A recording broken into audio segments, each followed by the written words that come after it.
प्यारे बच्चों, good morning and good evening. आज हम पढ़ेंगे माइटोकॉन्ड्रिया के बारे में। माइटोकॉन्ड्रिया एक जीवित कोशिका के सेल में पाया जाता है, जीवित कोशिका में पाया जाता है और ये ऊर्जा गृह के नाम से जाना जाता है।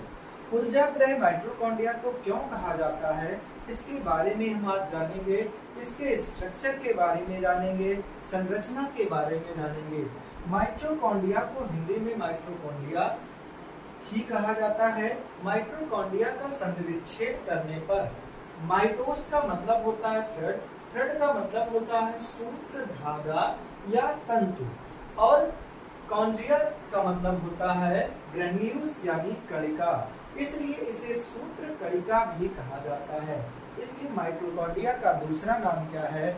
सूत्र कणिका है। सूत्र कणिका जो होते हैं यूकैरियोटिक, सूत्र कणिका यूकैरियोटिक कोशिकाओं के कोशिका द्रव्य में अनेक सूक्ष्म गोलाकार शलाकावत या सूत्री संरचना पाई जाती है, जिन्हें माइटोकॉन्ड्रिया कहा जाता है। माइटोकॉन्ड्रिया की जो खोज की थी वो कैलिकर ने 1880 में की थी और इनका पूरा नाम अल्बर्ट कैलिकर था। इनका पूरा नाम क्या था? जो माइटोकॉन्ड्रिया की खोज किए थे उनका नाम था अल्बर्ट वान कैलिकर। कब किए थे? 1880 में किए थे। ये कीटों की रेखित पेशी में पाई गई थी। इस पेशी में, कीटों की रेखित पेशी में सबसे पहले इन्होंने माइटोकॉन्ड्रिया को खोजा था। 1890 में अल्टमान वैज्ञानिक ने कोशिका में इनकी उपस्थिति को बताया, यानी इन्होंने तो खोज किया लेकिन उपस्थिति को किसने बताया? उपस्थिति को अल्टमान ने बताया। इन्होंने माइटोकॉन्ड्रिया को बायोप्लास्ट के नाम से जाना गया। इन्होंने माइटोकॉन्ड्रिया का दूसरा नाम क्या दिया? बायोप्लास्ट दिया। वैज्ञानिक बेंडा ने 1897 में इन्होंने माइटोकॉन्ड्रिया नाम दिया और माइटोकॉन्ड्रिया कोशिका के अंदर होने वाले आपसी श्वसन का स्थल है, जहां मुक्त कार्बोहाइड्रेट तथा वसा के ऑक्सीकरण से द्वारा ऊर्जा मुक्त होती है।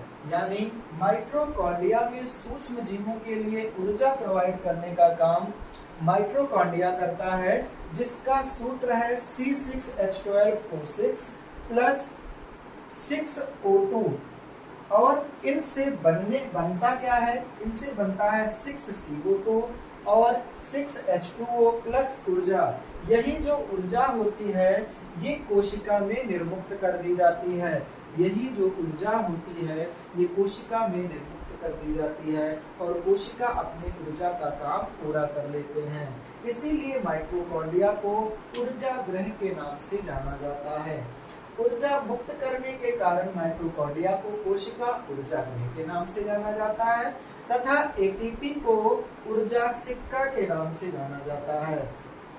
दूसरी बात मैं आपको बताना चाहूंगा कि जो माइटोकॉन्ड्रिया की संरचना है वो कुछ इस प्रकार है। आप इस संरचना को आसानी से देख सकते हैं। इनमें राइबोसोम्स मिलते हैं। राइबोसोम्स का काम क्या होता है? ये भी ऊर्जा प्रोवाइड करते हैं। ये भी क्या करते हैं? ऊर्जा देने का काम करते हैं। राइबोसोम्स ऊर्जा देने का काम करते हैं। इनकी बाहरी झिल्ली का नाम है बाह्य झिल्ली, आंतरिक लेयर का नाम है आंतरिक झिल्ली, और बाह्यतम कक्ष है, मैट्रिक्स है, डीएनए अणु है, एफआई कण है और क्रिस्टी है। ये एक मैट्रिक्स के रूप में पाए जाते हैं। इनके बारे में हम अगले वीडियो में जानेंगे कि इनके कार्य क्या होते हैं और ये शरीर में क्या महत्वपूर्ण भूमिका निभाते हैं। दूसरा, हम कुछ नोट में पढ़ेंगे कि माइटोकॉन्ड्रिया किन किन कोशिकाओं में कितनी संख्या में पाई जाती हैं। तो पहली बात, विभिन्न कोशिकाओं में माइटोकॉन्ड्रिया की संख्या अलग अलग होती है, यानी जितनी भी कोशिकाएं आपको मिलेंगी जीवित कोशिकाएं, उनमें माइटोकॉन्ड्रिया की संख्या अलग अलग मिलेगी। लेकिन अगर कोई कशेरुकी युक्त प्राणी होता है तो उनमें माइटोकॉन्ड्रिया की संख्या 1000 तक हो सकती है। प्यारे बच्चों, आपको हमने माइटोकॉन्ड्रिया के संपूर्ण जानकारी के बारे में बता दिया है। धन्यवाद।